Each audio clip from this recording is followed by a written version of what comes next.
Congratulations, Tamashi, on what is quite simply the best Vegeta figure ever made. Categorically sweeps every previous Vegeta in every way possible. So let's just skip the, oh, is this any good? We'll see, and cut straight to what makes this figure so extraordinary. Quickly going over the most ordinary thing about it, the packaging. It is same size and shape as Daima, Goku, and other 35ers. Standard layout for Dragon Ball SH Figuarts. Brand logos, authenticity, holo stickers. On the bottom, intended for ages 15 and up. Warning choking hazard, small parts, not for children under 3 years. Bandai, Tamashii Nations, Dragon Ball, Daima, holographic Toei animation sticker, holographic Tamashii Nations quality sticker. Designed by Tamashii Nations in Japan, Bandai Spirits made in China. Standard color palette for the Daima figures, matching that rather unique purple to yellow gradient from the series logo. Full color hero photo on the front. Name of the figure is printed in a sweet, sweet metallic purple on the window, Vegeta Daima. Window cutout with some more zesty shapes than usual for Daima figures. Carries on the left-hand side and the top of the box to let light in. Grayscale figure photo on top, bottom, and 3 down the right-hand side for your bookcase display. On the back, Bandai Namco distribution, info, barcodes, etc., and the full range of full-color product images. A side note, a channel called Toy Geeks has been doing a retrospective on the Star Wars Power of the Force 2 figures, and low-key has me missing the days of long character bios and cross-sells on the back of the box. But what are you gonna do? Box done, open box now. Sharp object, use an adult or adult brain. Don't wrinkle your flaps. And close when you're done. Yellow background color, instructions on the inside of the fold, and always open your tray on a nice, flat, stable surface.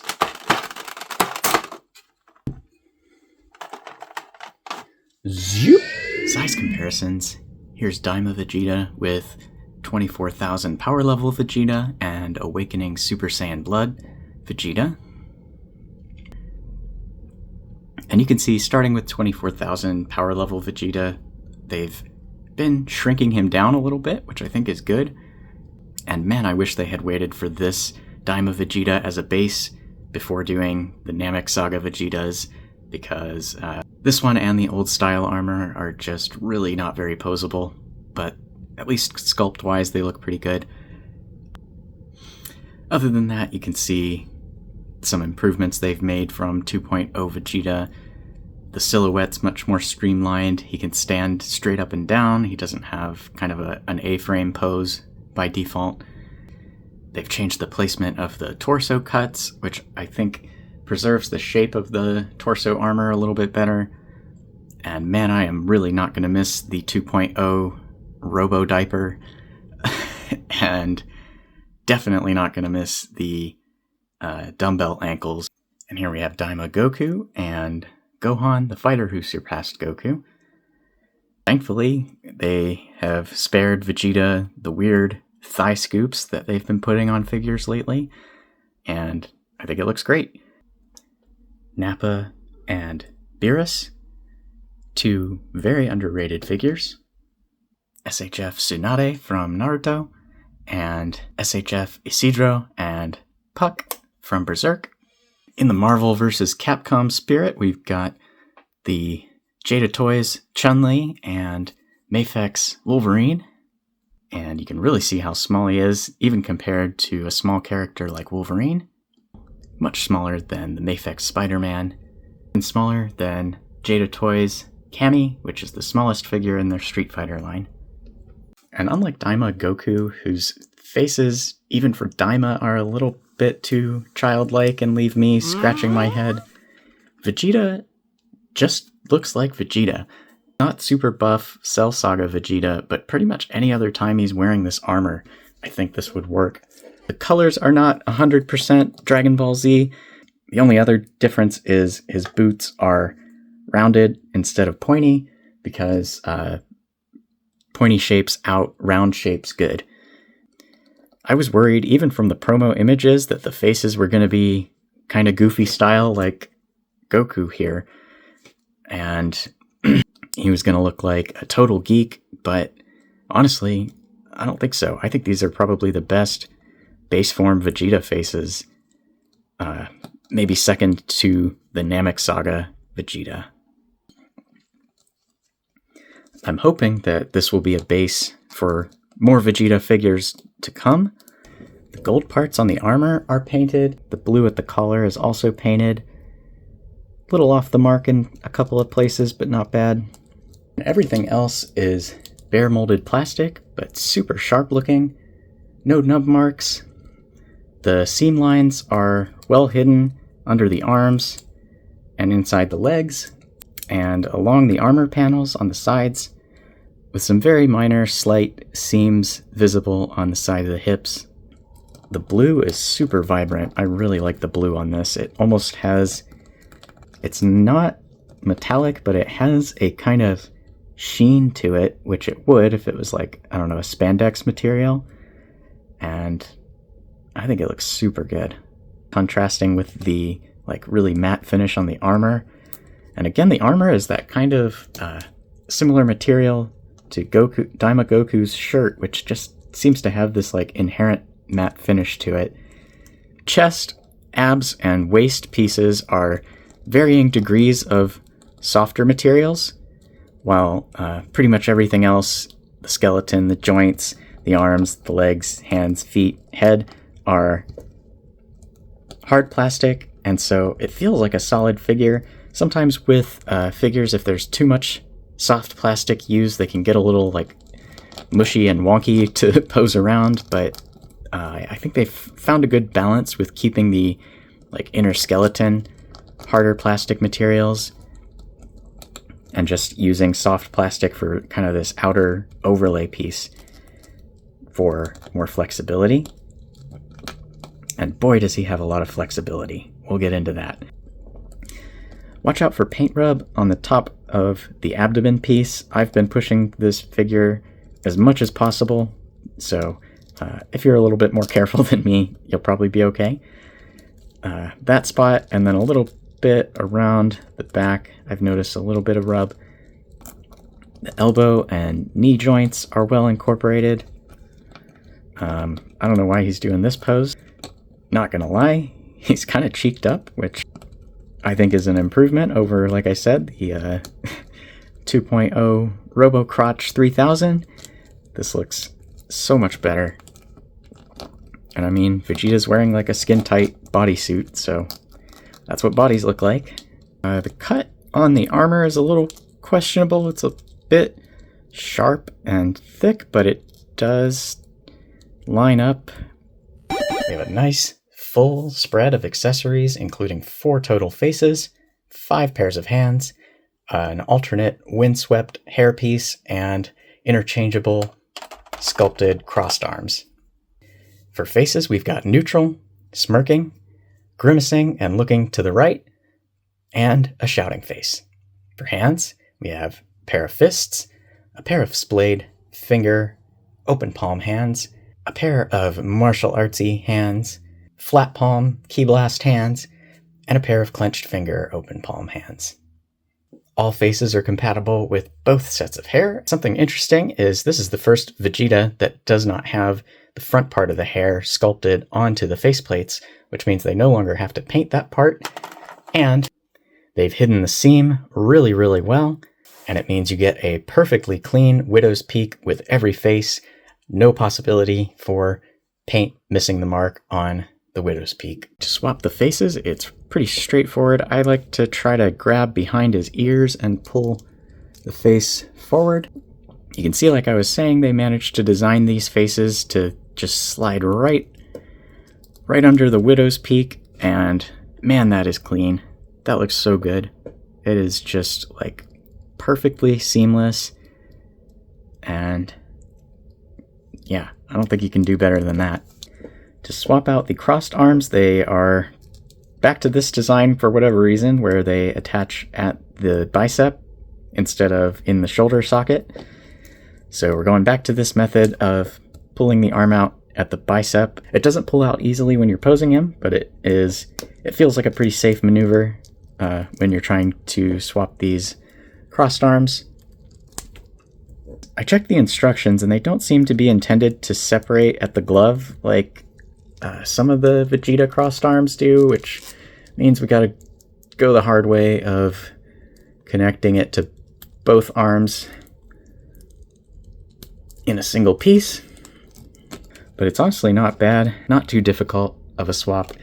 And man, of all the promo photos, this is the one that had me the most worried that he was going to have that kind of soft, gooey in the faces like Goku, but maybe it's just the lighting, but I think it looks so much sharper in person and not weird like this. I think this came out really good actually, and it looks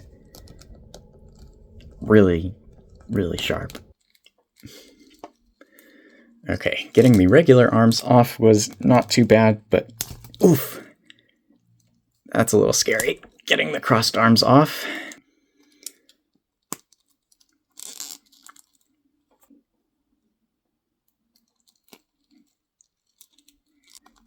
Swapping some hands.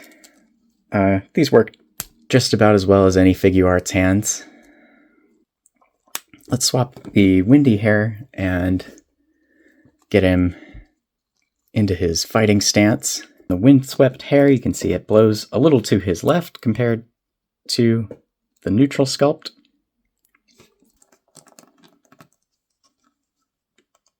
Something like this. And it's just pretty effortless to get him into a pose like this. For articulation, the head is on a dumbbell joint going into the neck, and the neck has a ball joint going into the body. With that, he looks up 30 degrees or so. Could use a little bit more, for sure. Buries his chin and looks down, swivels around, and tilts way to the side. Again, about 45 degrees. And the dumbbell joint's nice. He can just roll his head around into any position you'd like.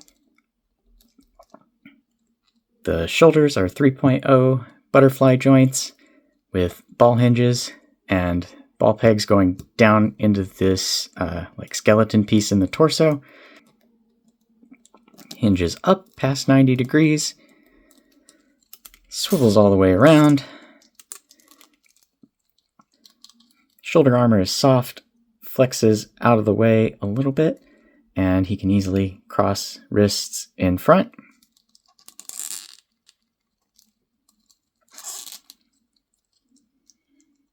Behind his back. And he can bring his hands together above his head, hold across, so that's really good. Bicep swivel. Double jointed elbow. Bends about 135, pretty good. Wrists are standard Figuarts ball hinge. They can hinge in any direction depending on how you swivel the joint. And the ball peg gives you a little bit of extra wiggle room to move his hands past the lip of his glove, for example. So lets you hinge the wrists down, up, or in and out. There's a ball peg going into like a hinge thingy, and it goes in at an angle, so it's like from the chest to the abdomen, like this. And then another ball joint going up into a hinge at the waist. So there's like two ball joints and two hinges in there. The only trick is this back armor tends to kind of get stuck right here, and you have to be brave if you want to do this, but you can like pop it out and past that point, and it will go the full extent. All together, I mean, fabulous ab crunch. past 45, well past 45 degrees. But then you do need to be careful and pop that back. And like I said, you are likely to get some paint rub on the front like this if you really push it like I just did. And going back, you get some big old gaps, but again, range, excellent. Like really, really, really good. And then the ball joints in there give you a fair amount of tilt as well. You can twist at either joint.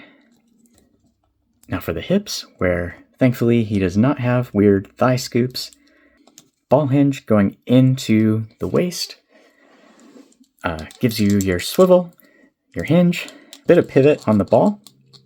He kicks forward just about 90 degrees before hitting the waist piece, but then of course, like I said, that is a soft piece, so you can pretty much get his leg all the way up. And combined with the ab crunch, you can basically fold him in half, which is nuts. Side split on the hinges, past 180 degrees, because why not? Ball hinge going into the waist. There's also a ball peg for a thigh swivel, and with that you can actually get a little bit of like rotation and pivot in the legs, so he does get some inverse hip range, like 10 degrees or so, which is pretty good.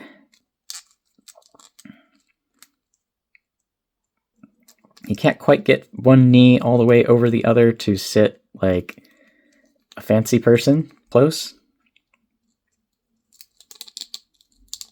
And again, the waist is soft, so you can kick back into the butt cheek a little bit.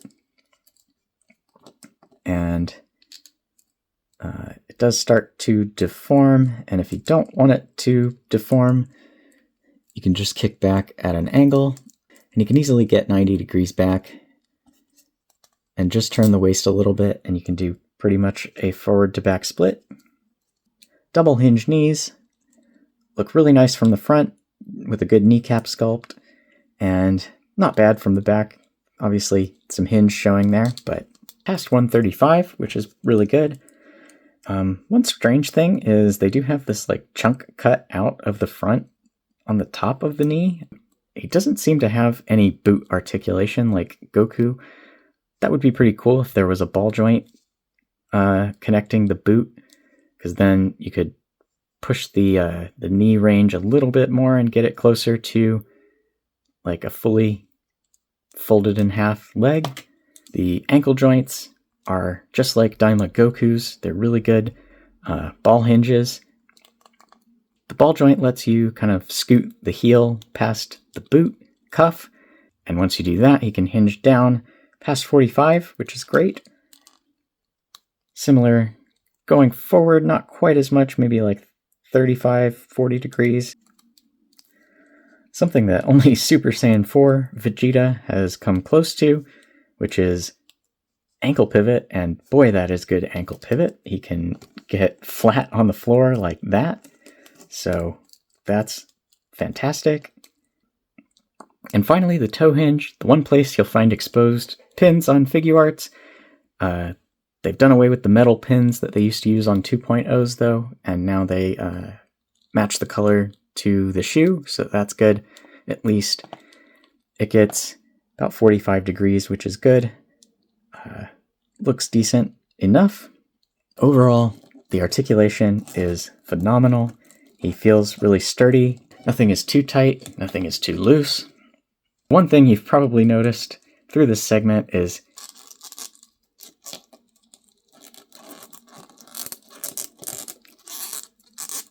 he is hella squeaky, which just kind of seems to be a thing with these more modern figures from Figuarts. It's not a huge deal, but it does make him a little bit awkward as like a couch figure if you're watching a movie or something. And just to put the articulation in perspective, the Mafex Spider-Man isn't the most posable figure ever, but it's up there. And if you try to fold him over, this is about as far as you can go. I know people have really been into this pose lately. But thanks to the soft parts on Vegeta, I mean, it's just no comparison as far as being able to just fold him up, which is nuts. I've never had a figure that can do this. And pretty remarkable, honestly.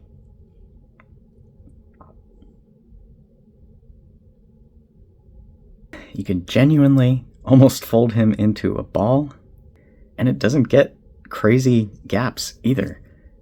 For some classic Vegeta poses, a favorite of many illustrators over the years is holding his left arm, which is pretty tricky to do with a figure, but I feel like this figure pulls it off pretty naturally. And just for comparison, here is a 2.0 Super Saiyan Vegeta, which gets the point across, but does end up looking a little bit more disjointed. Part of that is the sculpt, but I think also just the overall shape of that elbow. And ultimately, it's just much more fluid on Daima Vegeta, whereas the 2.0 can start to look a little bit like a guy in a muscle suit and not just a muscular body. Another very similar 2.0 Vegeta, it's the superhero one, which has similar issues across the board as the Super Saiyan one, and I think that issue with the elbow and the way that the shoulder into the bicep into the forearm flows is even more apparent when it's bare skin.